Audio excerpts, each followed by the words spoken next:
every account of the most famous heavenly apparition of the 20th century begins in the wrong year. They begin in 1917, the crowds standing in a muddy field, the three secrets. The sun that thousands of witnesses swore, twisted loose from the sky and plunged toward the earth over a Portuguese hillside, while a crowd, the newspapers counted at 70,000, stood soaked to the skin and stared.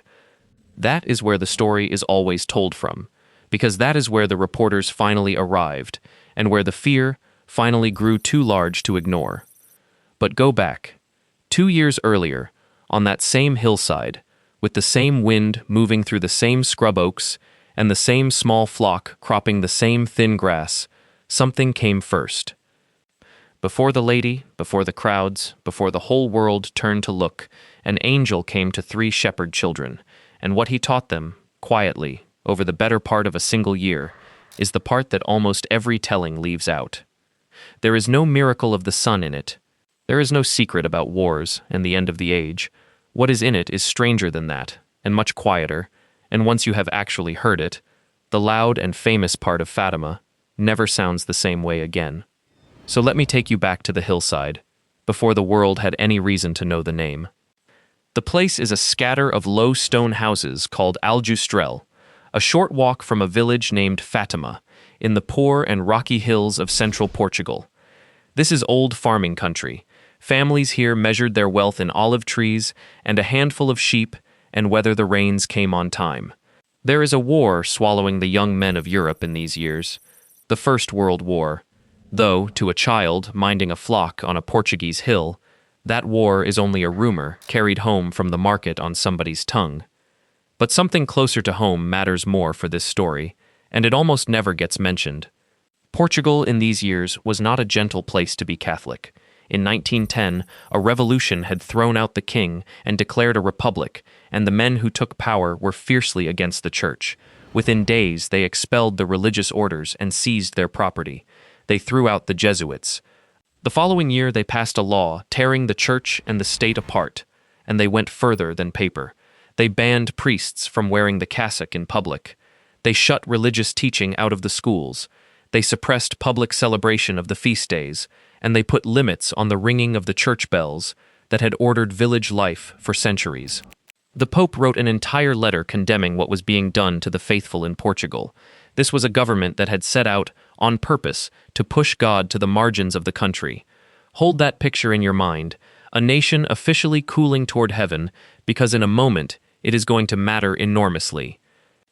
Into that quiet, worried country comes a girl named Lucia dos Santos. She was born in 1907, the youngest of a large family, and by every account she was sharp, talkative, and the natural leader among the children of the village. She had made her first communion at 6 years old, which was younger than the rules of the time really allowed. The story goes that the local priest turned her away for being too small, and then a visiting Jesuit tested her, saw that she understood exactly what she was doing, and overruled him.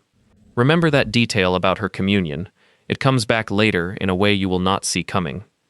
2 of the children who will matter most in this story are not with her yet. They are her little cousins, Francisco and Jacinta Marto, and in 1915, they are simply too young to be trusted with the sheep. Francisco is a mild, dreamy boy, the kind who would rather sit on a rock and watch the day pass than take charge of anything. Jacinta is the baby of her family, so tender-hearted she would cry over a caught bird or a sad song. They are, in every ordinary sense, nobody. And that is worth sitting with for a moment, because everything that is about to happen will happen to 3 ordinary country children who could barely read, who owned almost nothing, and who had no earthly reason to be believed by anyone. Keep that in mind. Belief is going to be the whole problem later on. The strange part does not begin with the angel. It begins with something Lucia herself could never fully explain. In 1915, before her cousins were old enough to join her, Lucia was out on a rise, called the Quebeco, with 3 other girls from the village. Their names were Teresa and Maria, and a girl called Maria Justino, and they had stopped in the middle of the afternoon to say the rosary the way the children here were taught to, and as they prayed, they saw it. Above the trees, hanging in the air over the valley, was a figure. Lucia, writing about it many years afterward, reached for the plainest words she had. She said it looked like a person wrapped up in a sheet. She said it was like a statue made of snow, turned almost see-through by the light of the sun. It had no clear face. It said nothing at all. It simply hovered there for a while, and then it faded, and it was gone. Now here is where an honest telling has to slow down and be careful, because this is exactly the kind of thing that gets stretched into more than it was. Lucia never claimed to understand this figure. She did not say it was the angel. She attached no message to it, no words, no meaning. When she finally wrote it down, decades later, she described it almost with a shrug, as a vague thing that happened more than once that year, and that the girls half forgot about. They mentioned it at home, and it was brushed aside the way a child's odd story usually is. It unsettled them a little, and then it passed. That is genuinely all we can say it was. A shape, a silence, something that did not fit into the ordinary world, and then left it alone again. But it was the first crack in that ordinary world, and the following year, the crack opened all the way. By the spring of 1916, the two little cousins were finally old enough. Francisco and Jacinta were allowed to take the sheep out with Lucia at last, and now there were 3 of them on the hills together, the arrangement that history would remember. Lucia was 9 years old. Francisco was 7. Jacinta was 6. One day the weather turned on them. A fine, cold drizzle came drifting down over the Quebeco, and the 3 of them ran for cover among the rocks, into a shallow hollow in the hillside, where an overhang kept the rain off. They ate their small lunch, they said their prayers, and then, Lucia wrote, a light came toward them across the tops of the trees. This time it did not hover and vanish. This time it came close, and it took a shape they could clearly see. Lucia described a young man, maybe 14 or 15 years old to look at, and he seemed almost made of light itself, whiter than snow, clear as crystal with the sun shining straight through him, and beautiful in a way she struggled to put into words. The 3 children stood frozen where they were, and the figure spoke.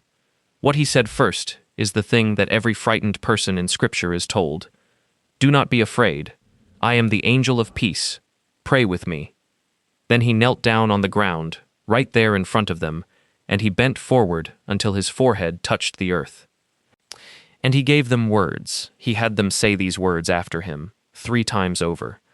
My God, I believe, I adore, I hope, and I love you. I beg pardon of you for those who do not believe, do not adore, do not hope, and do not love you. Stay with that prayer for a second, because it sits at the very center of this forgotten chapter, and it is not remotely what you would expect an angel's first message to be. He did not warn them about the war, though the worst war the world had ever seen was burning a few hundred miles to the north.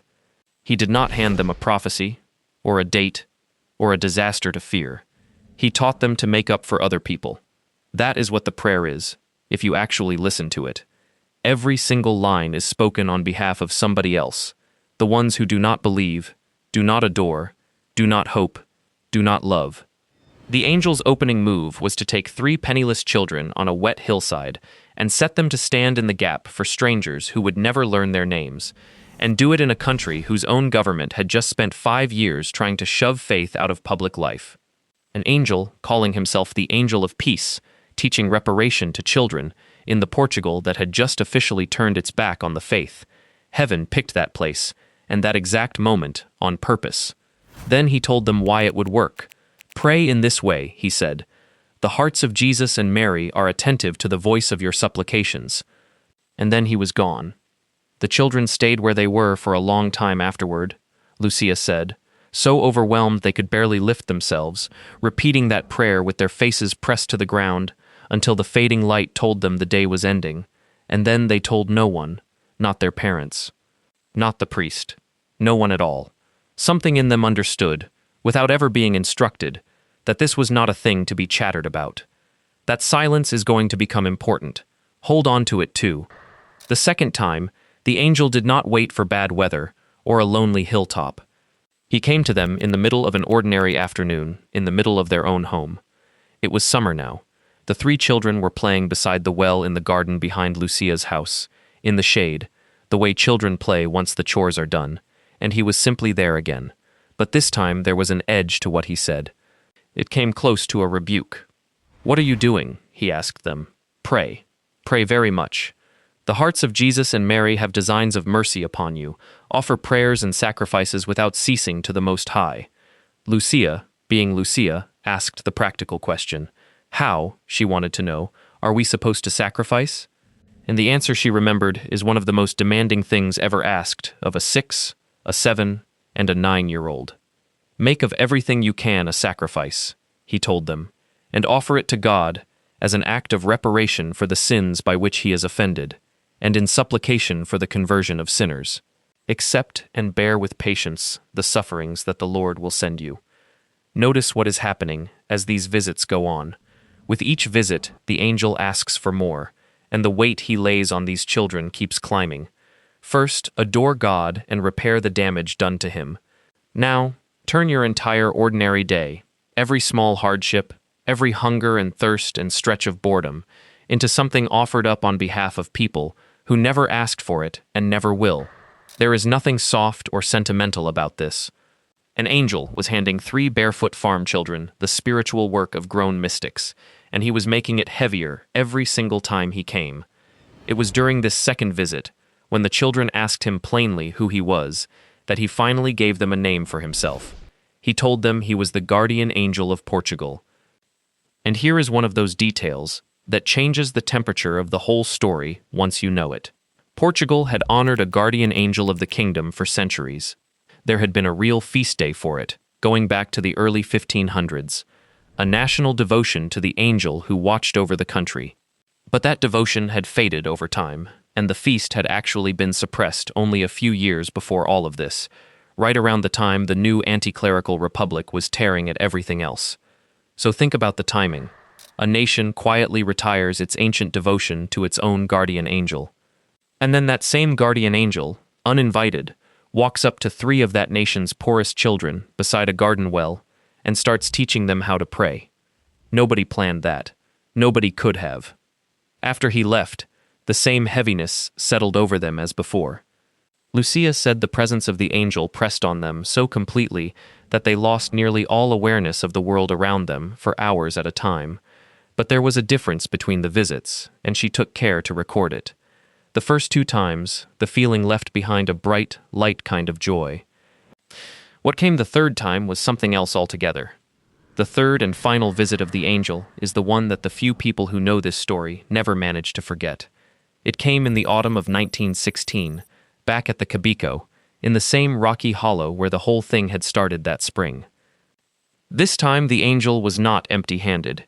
He was holding a chalice, a cup, and above the cup, suspended in the air entirely on its own, hung a host, the round white bread of communion, and from that host, drops of blood were falling into the cup below.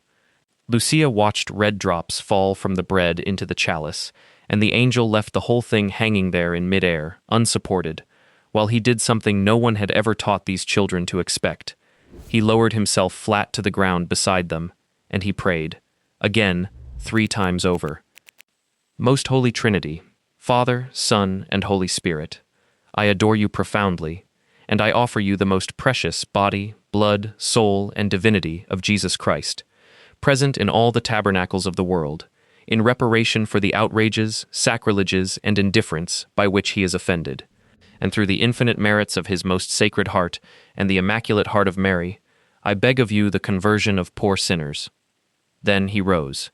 He took the host that was still hanging in the air, and he gave it to Lucia. He took the chalice, and he gave it to Francisco and Jacinta, and he let the 2 little ones drink from it. Now remember what I told you about Lucia's communion. She had already made her first communion at 6 years old. The 2 younger cousins never had, and here was an angel placing the sacrament into their hands with no priest, no church, no altar, for miles in any direction, on a bare Portuguese hillside in the rain-washed autumn. And as he gave it to them, he said the hardest words in this entire story. Take and drink the body and blood of Jesus Christ, horribly outraged by ungrateful men. Make reparation for their crimes, and console your God. Console your God. Sit with that phrase for a moment, an angel saying it to children. We are used to the idea that God is the one who comforts us. What the angel put in front of these children runs the other way entirely. They were the ones being asked to console God. The whole message, from the first visit to this one, had been circling that single strange idea, that the God of the universe can be wounded by human coldness, and that even a child can do something to ease it. And then this third visit did to them what the earlier two had not. Lucia's own word for the feeling was annihilating. She said the presence of God was so overpowering that it nearly wiped them out of themselves, that they were left barely aware of their own bodies, lying on the ground for a long stretch of time, and that even the next day, a kind of heavy, glowing stillness clung to them and made it hard to speak or move. They were not frightened, exactly. They were undone. And it did not lift quickly. For days afterward, Lucia said, that same weight stayed pressed on them, and they could hardly think about anything else. They took to repeating the two prayers the angel had given them, over and over, sometimes for hours at a stretch, kneeling with their small foreheads to the ground, the way he had shown them. Picture that for a second. 3 farm children, with no one watching and no one telling them to, teaching themselves to pray like cloistered monks, out in a field, in secret, because an angel had asked them to, and nothing about them had been the same since. That was the last time the angel came to them. 3 visits, across one single year, and then silence closed over it again. Now, if you have found this worth your time so far, take 1 second to subscribe, because these are exactly the corners of the Fatima story that get left in the dark, and I go digging for them every week. Now let me show you the part that changes everything. Here is the question that ought to be nagging at you by this point. If all of this actually happened, if an angel really spent a year drilling 3 children in adoration and reparation and the Holy Eucharist, then why is it not in the films? Why does nearly every documentary about Fatima open in 1917 and walk straight past everything you have just heard? Part of the answer is uncomfortable, and it involves a claim you have very likely heard somewhere, and that claim is simply wrong. You will find it repeated across the internet in 100 forms.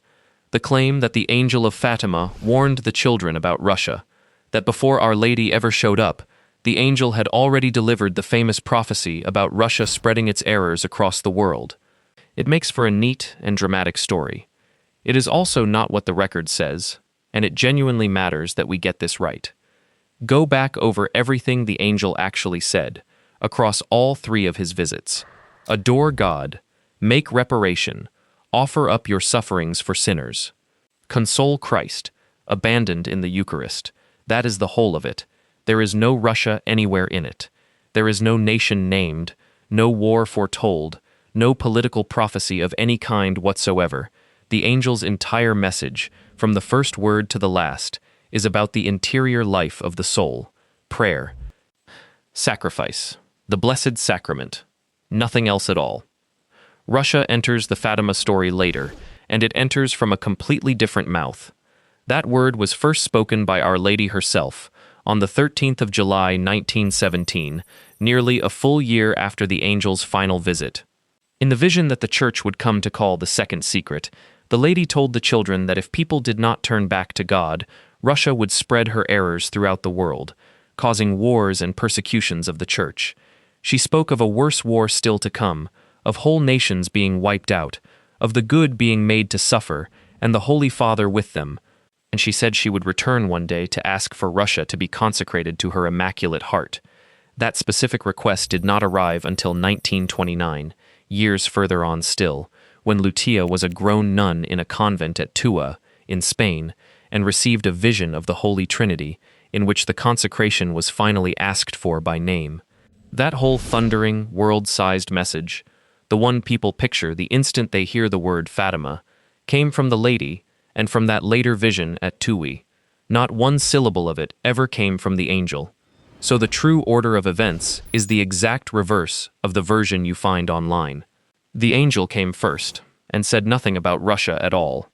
The Lady came second and named it.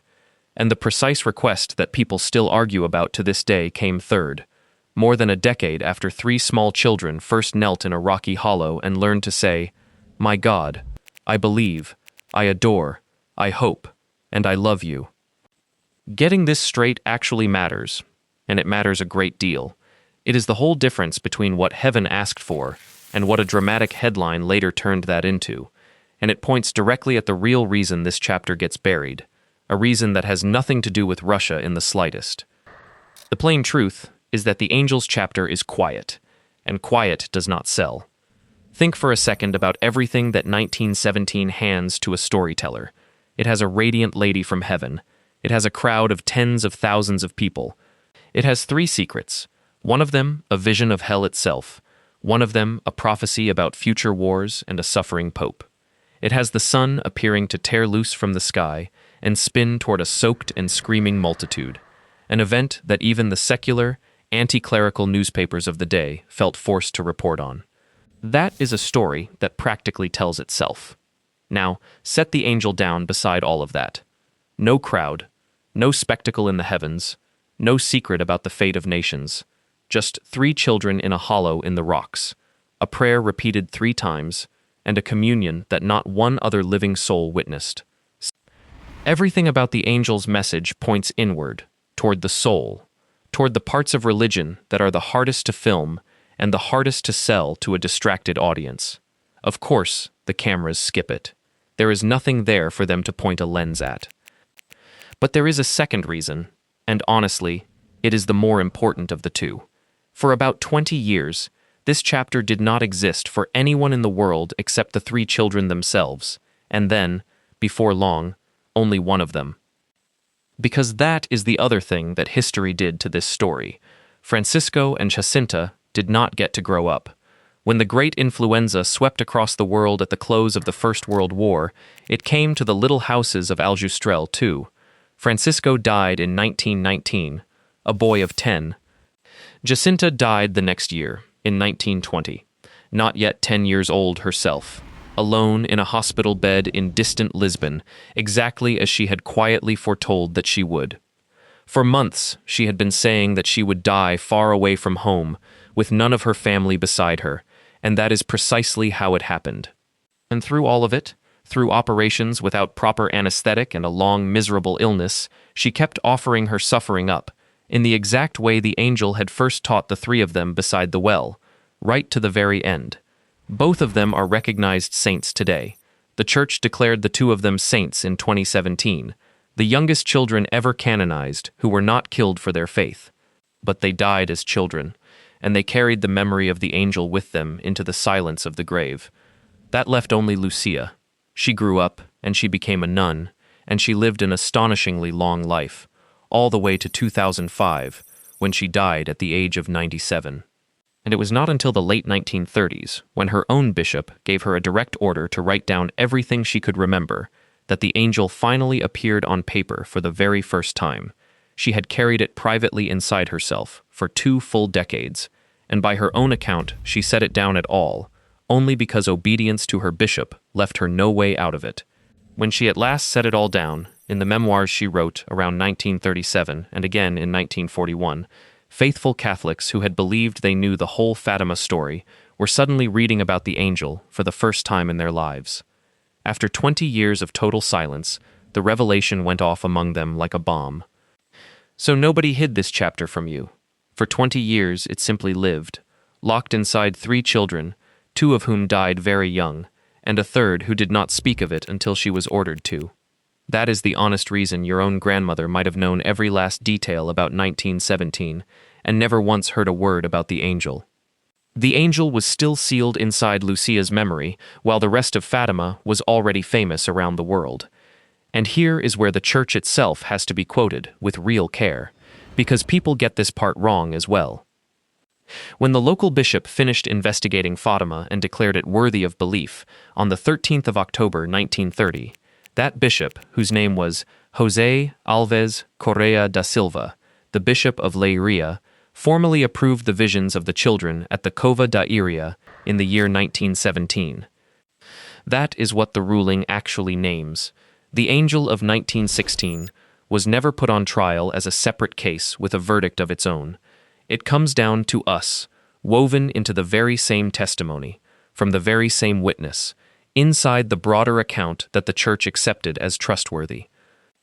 Both the angel and the lady belong to what the Church calls private revelation, approved as worthy of belief, offered to the faithful as something they may trust, but never binding in the way the gospel is binding on every Christian. And that distinction deserves to be stated plainly rather than quietly blurred, because it is simply the honest shape of what we actually have. So what does all of this change? Why bother recovering a quiet chapter that even the Church itself more or less folded into a footnote? Because the quiet chapter is the foundation that the loud one was built on top of, and without it, 1917 makes considerably less sense than people think. Look at the order of events one more time, but this time, pay attention to what it teaches, rather than simply when it happened. Before the lady ever asked the wider world for a single thing, an angel spent an entire year teaching 3 specific children how to pray, how to sacrifice, and how to adore God hidden in the Eucharist. He did not begin with the grand message meant for all of humanity. He began with the messengers. He built them first. By the time Our Lady of Fatima arrived in 1917, with her requests for the whole planet, she was speaking to children who had already been on their knees for a solid year, who had already received communion from the hand of an angel, who already knew in their own small bodies exactly what reparation felt like to carry. The famous and heavy demands of Fatima were laid across shoulders that had been carefully prepared in advance to bear them. That is the thing the skipped chapter quietly hands back to you. Fatima is almost always sold as a warning: convert, or else, pray the rosary, or disaster is coming for the world. And that warning genuinely is in there. Nobody should pretend otherwise. But underneath the warning, arriving before it in time, and arguably before it in importance, is something gentler and far more difficult. The first message of Fatima was not a threat about the future at all. It was an invitation to repair the present, to adore, to make up, in some small way, for the coldness of a world that had simply stopped paying attention to God. The angel asked for exactly that in 1916, and no one, in all the years since, has ever taken the asking back. Which is why this very old story stubbornly refuses to stay in the past where it belongs. The angel's whole message circled around the Eucharist, around a God he described as outraged and abandoned and left alone in the tabernacles of the world, waiting quietly to be consoled by whoever might still bother to show up for him. Walk into most churches on an ordinary weekday now, and look around at how many people are actually there. The angel would recognize that emptiness instantly. It is the precise thing he was preparing those 3 children to answer. His whole answer to a cold and distracted world was almost embarrassingly small and unfashionable. The idea that the God who looks most ignored is exactly the one most worth adoring, and that ordinary people, even children, even you, watching this right now, can choose to stand in the gap for a world that has wandered off and forgotten the way home. 3 visits. 1 year. A prayer said 3 times on a wet hillside in Portugal, in front of an audience of 3 barefoot children and no one else. It never made the newspapers. It waited 20 years just to be written down, and it remains, quietly, the very first thing that Fatima ever said to anyone. As for the word, the angel never once spoke: Russia. The single word that almost everyone else places at the dead center of Fatima. That belongs to the lady, and to a secret she revealed on a July afternoon in 1917, and to a promise about the fate of the whole world that people are still fighting over right now, in our own time. But that is a story all its own, and it is the one we are going to tell next.